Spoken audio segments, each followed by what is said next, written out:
There was always a real desire amongst, us, the filmmakers and the cast, to have one of the world premieres down in New Zealand. And Peter had really wanted a commitment for the world premiere of Return of the King to occur in Wellington, which we had talked about. It had been discussed. For the Two Towers New Zealand premiere, we had 2 or 3 actors come down, and we had Mark Odeski, our New Line executive, down there. And I just thought, well, I know what I need to do. While I'm here making speeches at the premiere in New Zealand, and I got a certain amount of media, I'm going to get Odeski to come up, and I'm going to make him promise that the world premiere can happen in New Zealand, and he won't have any way to back out of it. Peter is a sneaky bastard. Peter was doing his speech for the crowd and thanking them and so on and so forth. And I knew at that moment exactly what, he had planned. I mean, I just intuitively knew it. I want to ask Mark where the world premiere of Return of the King is going to be. Wellington, New Zealand! Knowing that there was no other way to play it except enthusiastically, like it had been my idea all along. I announced to the world that the world premiere would be in Wellington, which was less of a scary and freaky moment than the next morning when I opened up my hotel room door to pick up the paper, and my photo was on the front page of the national paper with a humongous banner headline.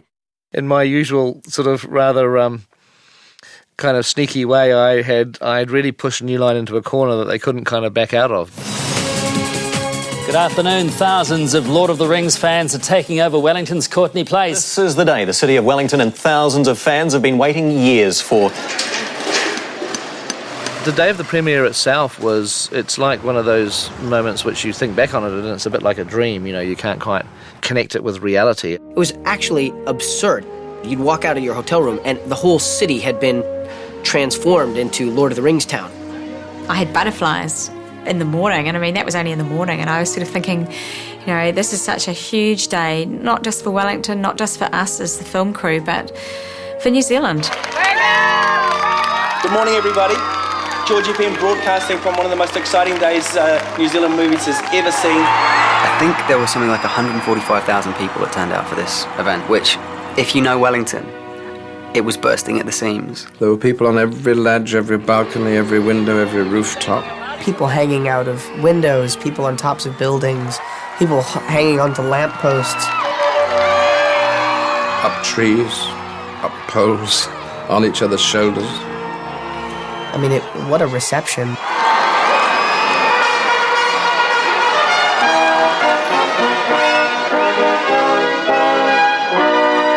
There's a huge event at Parliament to start the day with, with the Prime Minister and all this other senior ministers. This film was conceived of by a Kiwi, has been contributed to by thousands of Kiwis, and has been filmed entirely in New Zealand and is taking the world by storm. Shouldn't we feel proud? This is a day when we are so proud to be New Zealanders. We're standing up here, we've made something that the world is looking at and going, I don't believe it could be done anywhere else than Hollywood. We did it in New Zealand. The parade was actually kind of extraordinary. The parade started from the Parliament building. And off we went down the streets of Wellington. Wellington rocks! And Air New Zealand flew overhead one of their Frodo planes. It flew right over the city, like at a coordinated moment. You've never seen a jumbo jet fly over at that altitude. It's pretty awe-inspiring. That's my face on a plane flying over my head. Cool. How you doing? Good? Good. You really felt like you were an astronaut. It's the sort of thing I associate with landing on the moon. Then we got out of the car, and it was hot, and it was exhausting, but it was fun, and you wanted to honor it, and you wanted to be tired, but then it would have been disrespectful to be tired. We were theirs, and they were ours. Just like the individual farewells to the actors, this was a farewell from all of us to all of them, to all the Kiwis, not just in the crew and their families, and not just Wellingtonians, but the whole country. There's a lot of people who thought that Pete Jackson and New Zealand couldn't pull this off. Well, they were wrong. I really only have one thing to say, and it's written on my T-shirt. Wellington sucks. No. No, precious, we loves you, we loves you. Wellington's our friend. Oh, yes, all right then. Just this once.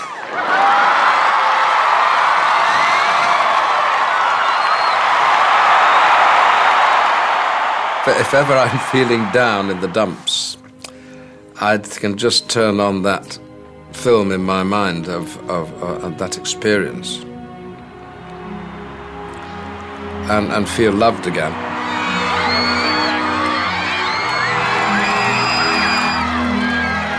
I think we finally got the last reel done a couple of days beforehand, and I was praying that the prince would be out on time.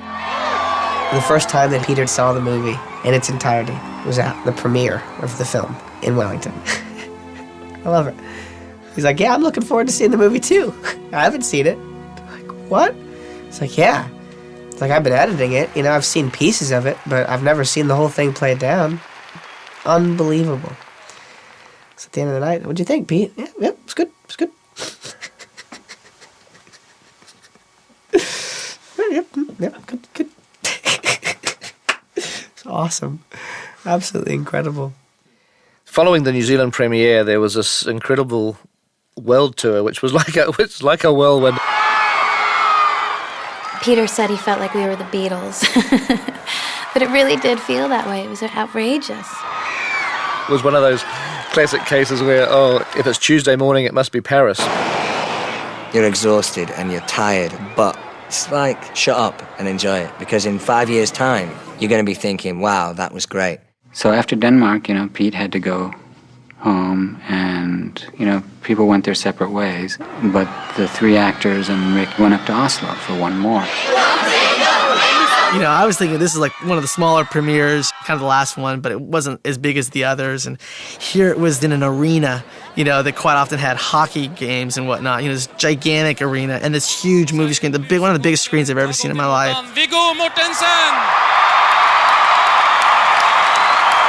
God aften, Oslo.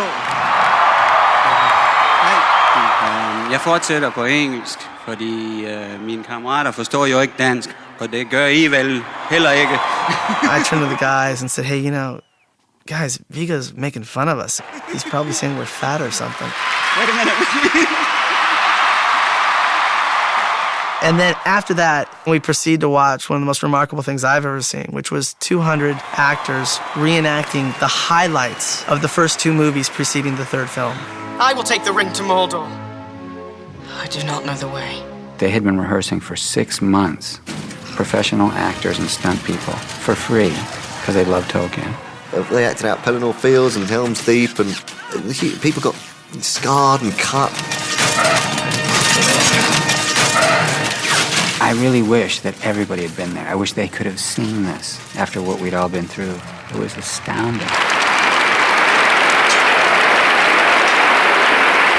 And then it was over, It was home for Christmas, and it was a sense of, whoa, it's finished. But of course it wasn't over, because straight after Christmas we were going into the award season. I couldn't believe it. I was so excited when we were nominated for all those awards. Well, the Oscars certainly was something we never ever dreamt would be a part of. We were privileged enough to be invited to the Oscars. I'm pretty sure, it was because of Fran and Pete. We met at the Mademoiselle Sofitel Hotel, the Four Hobbits did. And actually, when I saw Elijah, he saw me and he went, hey, and I went, oh, let's go over there. We walked over to this spot on the floor in the lobby. And I was like, do you know where we are? And he goes, oh!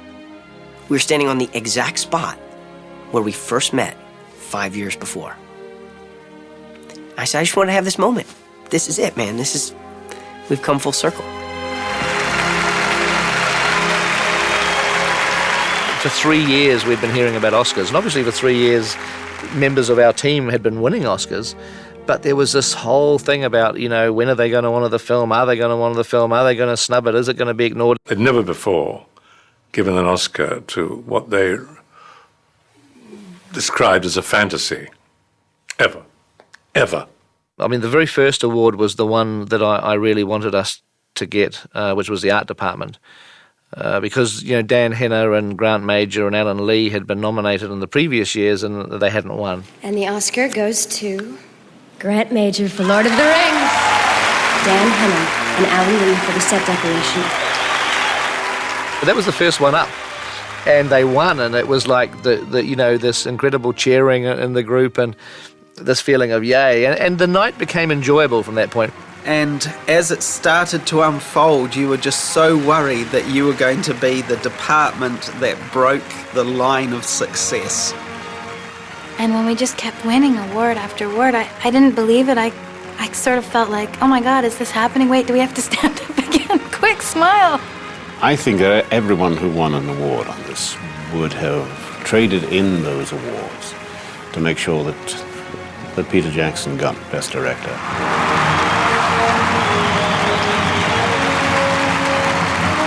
Ladies and gentlemen, please welcome Steven Spielberg. I think we all were quite nervous as Steven Spielberg walked on the stage. There's no way to really describe what that feels like, to be sitting in an audience at the Oscars, awaiting your fate or your film's fate for that final award. And the Oscar goes to... It's a clean sweep. The Lord of the Rings, The Return of the King. They announced it, and we all kind of jumped up and were hugging each other and, completely excited. And then Peter said, well, you gotta come up here. I wanted to be on that stage. I wanted it so bad. And when we walked up there, it just felt like, this is it. This is what it feels like to win the World Series. This is what it feels like to win the Super Bowl. Oh, this is just unbelievable, and I'm so honoured, touched and relieved that the Academy and the members of the Academy that have supported us have seen past the trolls and the wizards and the hobbits and are recognising fantasy this year. And really the feeling of it wasn't about individual triumph or awards or anything. It really felt like it was the team. And of course with the fact that we had this clean sweep thing that no one ever, dreamt was going to happen, it was even more about the team. Prizes for our work don't reside in gold statuettes, nor in even the size of the fee. It's the appreciation of the audience. After the Oscars, there was only one party that I really wanted to go to, which was the One Ring party, which is organised by a group of incredibly dedicated fans.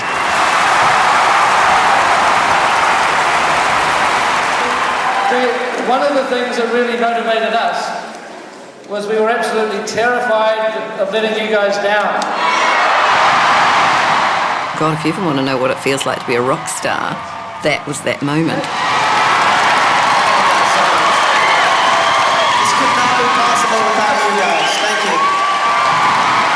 Then afterwards, we ended up back at the Four Seasons, and we went to Peter's room, Peter's suite. And everybody's up there in his suite, and he had a table, and everybody put their Oscars on the table. So there's like 20 Oscars lined up.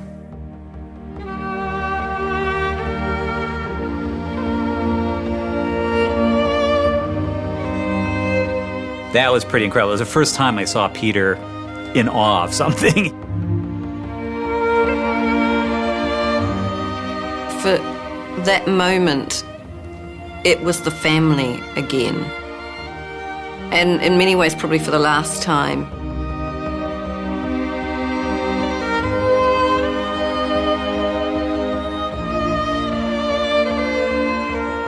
This was the sort of the resolution of years and years and years of work, and that in that moment, people were able to sort of see, the acknowledgement.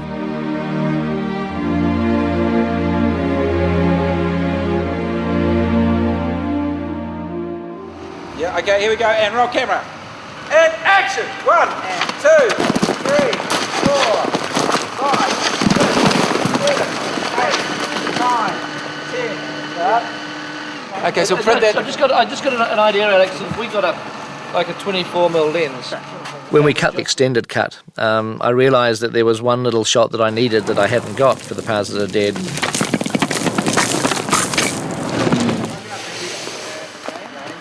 I guess finishing the theatrical version, none of us really wanted it to end, and so the extended cut gave us an opportunity to kind of carry on. We've already won the Academy Award for this film. We don't need to get all kind of funny about it, do we? That's the best thing to do. Win the Academy Award for Best Movie before you finish shooting the last shot. That's kind of the best way to do it, isn't it? We so enjoyed the process of making these movies. There's a part of us, I think, that never really wanted it to end. Whether you liked it or not, it was a significant part of your life. You know, so for some people it was 7, 8 years of work. For others it was 2 or 3 or 4 or 5 years of their life that was truly immersed in this project. It was a lifestyle, it wasn't a film. Lord of the Rings was like your suburb, really, because everybody's lives just kept happening in this kind of place for a very long period of time. Once you started working on Lord of the Rings, you got sort of brought into the family, and it just became your home, it became your environment, it became your lifestyle.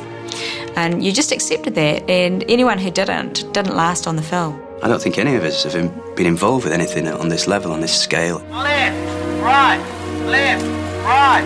There is nothing that is daunting to me now, because I know nothing could ever be as intense as that experience.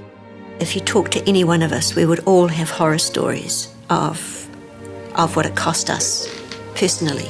There would be some fairly horrendous statistics out there to do with, health and family breakups and girlfriends and boyfriends. It's a side of it that none of us choose to look at. I missed my son growing up. That when I left to come down here, he was 3 months old, about the size of a cardboard box. And when I kind of came back for any decent stretch of the time, he was kind of 3.5, 4 years old. And it was kind of sad to have missed out on that fantastic kind of time. Okay, everybody, let's wrap our gear and go have a party.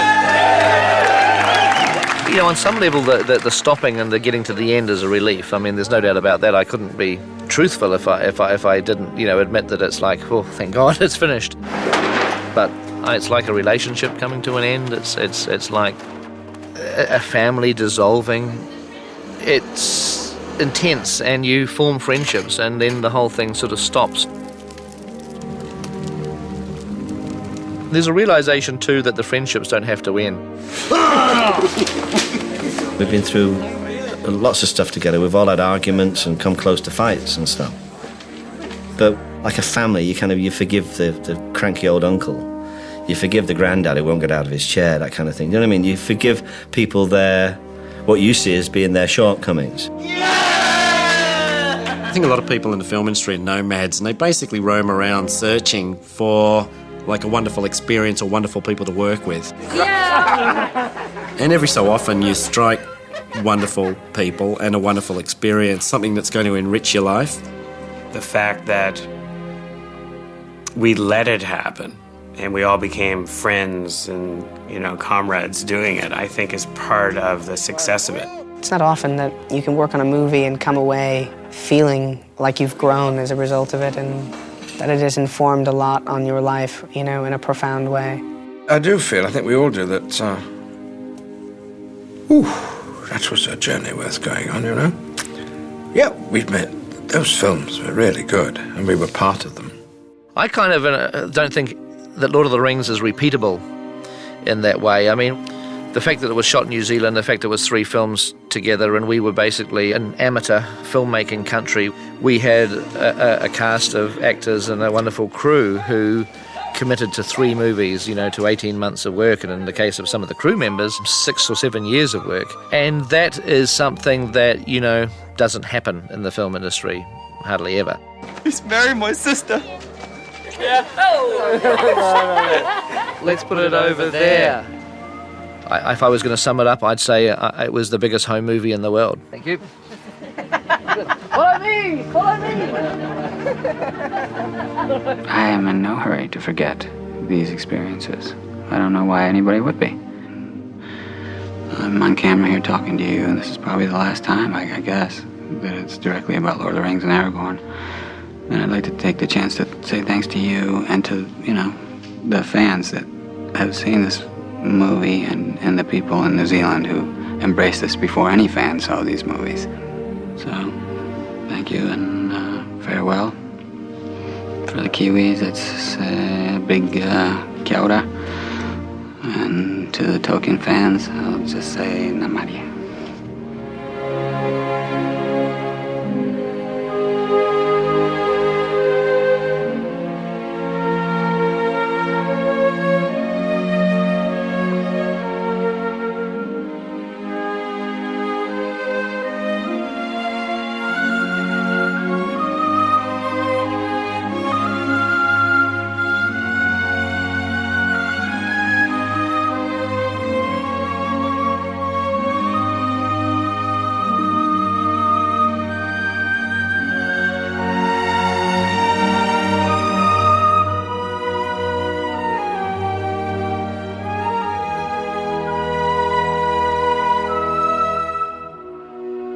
And thus it was. The fourth age of Middle-earth began, and the fellowship of the ring, though eternally bound by friendship and love, was ended.